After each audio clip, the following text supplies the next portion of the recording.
Hi అండి, welcome to గోదావరిల taluka channel.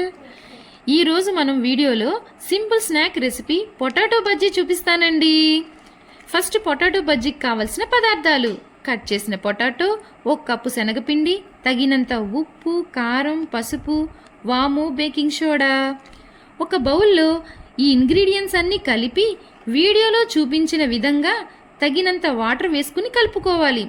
Stove మీద కడాయిలో ఆయిల్ వేసుకుని అది బాగా హీట్ అయ్యాక మనం మిక్స్ చేసుకున్న పెట్టుకునే మిశ్రమంలో పొటాటో స్లైస్ వేసుకుని నిదానంగా అవి ఆయిల్లో వేసుకుని గోల్డెన్ కలర్ వచ్చే వరకు 2 వైపులా వేపుకోవాలి. అంతే, పిల్లలకు ఎంతో ఇష్టమైన వేడి వేడి బజ్జీలు రెడీ. మిగిలిన పిండితో 1 ఉల్లిపాయ, కొంచెం కరివేపాకు సన్నగా కోసి ఉల్లిపాయ పకోడీ వేశాను. మీ పిల్లలకు స్కూల్ నుంచి రాగానే వేడి వేడి పొటాటో బజ్జీలు, ఉల్లిపాయ పకోడీ వేసి పెట్టండి. పిల్లలు ఇష్టంగా తింటారు. అలాగే మా ఛానల్ లైక్, షేర్